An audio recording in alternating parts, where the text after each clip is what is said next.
Good morning, good afternoon, good evening, how much could depending on your location. Please join in the struggle to liberate our people from the contraption. Like and share videos. Nuro luayo, na nuro luayo. Nuro luayo, na nuro luayo. Ọ dịghị mgbe ike mmadụ ga-akarị ike Chukwu. Ọ dịghị mgbe ike Naịjirịa ga-akarị ike Biafra. Nna nuro, onye kere ụwa nuro luayo. Nna nuro, Olisa bi n'igwe nụrụ akwa yo. Now, the news update. It's not about ransom. They just want to pass a message. We can come in. We can do what we need to do. And there are some hardliners in this government that are sponsoring this kind of narratives. They just want to show that they can Islamize this country. They think about Taliban. They think about the Mujahideens. And they want to replicate it in this country. And they don't care what happened. They simply don't care. As long as at the end of the day, there's Sharia and there is whatever thing they have in their head and they want to achieve. So these people that are sending messages are sponsored by Nigerians. So if I could follow up on that quickly. Please go ahead. This part of what you just spoke about now, the security agencies gleaned this from those who they arrested over time, saying this is the intention. Absolutely. The intention of it's on the internet. So it's not even about the people we interrogated. The intention is to Islamize Nigeria and practice Sharia.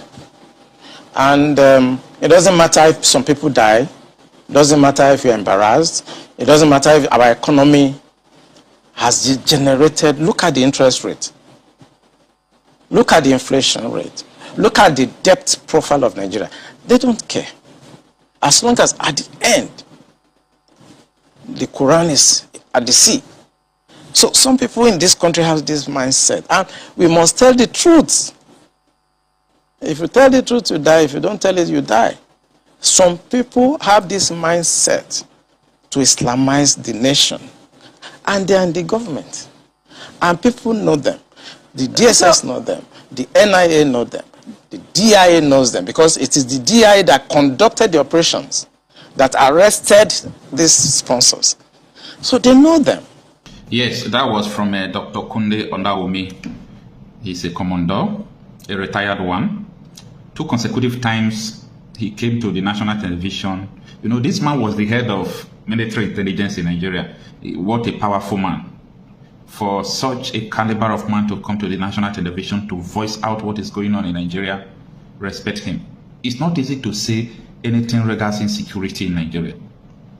Either they will kill you or they will make sure they will render you incapacitated, even to talk or to work. They know what to do. So if we see people who are courageous, who are coming out to tell us the truth, if you watch the full interview of the man, maybe I will leave the video for you to watch, or you go to the original source from Channels Television to search for it and you watch it, you would understand that this man is not happy with how the politicians are sponsoring insecurity. He said he arrested Boko Harams. That was 2015, 2016. He wanted to end them. You will listen to the story, let it not be that I'm telling you. And they discovered that senators, people in government now, senators, governors, people in Aso Rock are in charge of Boko Haram in Nigeria. This information alone is enough to cause a revolution. It's enough to organize 100 million people and close down everywhere. How can you be sponsoring, as a government, be sponsoring insecurity against your people? How? So, before I leave you with the video, this article is from People's Gazette. I saw the news from there, and it reads that the Nigeria and Israel have reaffirmed their commitment to deepening collaboration in key areas including counter-terrorism intelligence, information sharing, security, financing, and training. So this was disclosed in a joint communique signed by Nigeria's Deputy Foreign Minister Bianca Odumegu Ojukwu and her Israeli counterpart Sharon Hasken-Harpash. The communique was issued following a high-level political meeting held on Monday. According to the communique, the meeting reflected the enduring and strategic partnership between both nations. The discussion focused on critical multilateral issues such as global security, counterterrorism, and bilateral political and economic cooperation. Both ministers endorsed the exchange of valuable ideas and initiatives that emerged during the dialogue. The article continues. Let me pause it here. So that is the reason why I said that Bianco Ojukwu going there to discuss about military intelligence, and I don't think it's what the Nigerian state is going to take serious, because I know that if they involve Israel in the fight against insurgency and allow Israel to come and help them fight, Israel will make a difference. But that could affect politicians who are sponsoring and benefiting from all this crisis. Anyway, take a listen to Dr. Kunle Ondawumi. By ransom, they just want to pass a message. We can come in, we can do what we need to do. And there are some hardliners in this government that are sponsoring this kind of narratives. They just want to show that they can Islamize this country. They think about Taliban, they think about the Mujahideens, and they want to replicate it in this country. And they don't care what happened.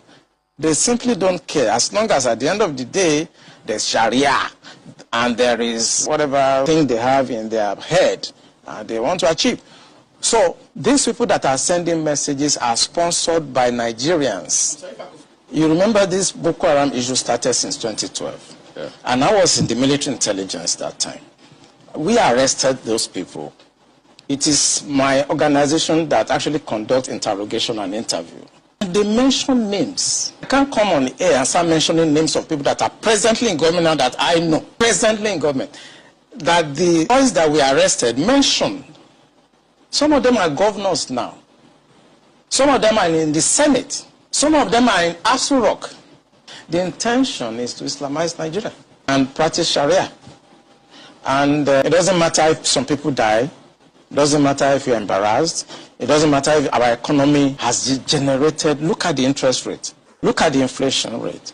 Look at the debt profile of Nigeria. They don't care. As long as at the end, Quran is at the sea. So some people in this country have this mindset. And we must tell the truth. If you tell the truth, you die. If you don't tell it, you die. Some people have this mindset to Islamize the nation. And they are in the government. And people know them. The DSS know them. The NIA know them. The DIA knows them. You can't succeed without an inside person. And this attack you saw has insiders collaboration. This is an aberration. I mean, you don't attack Nigerian Defense Academy and kill officers and get away with it. Yeah.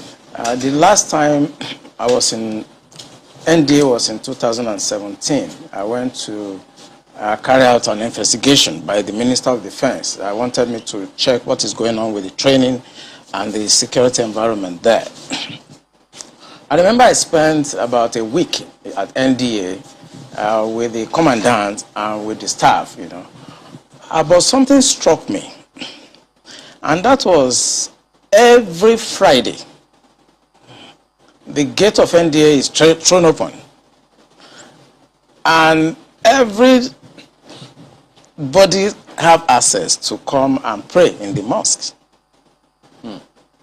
And I want to actually enjoin journalists to go to all military formations across the country on Friday by 1 o'clock.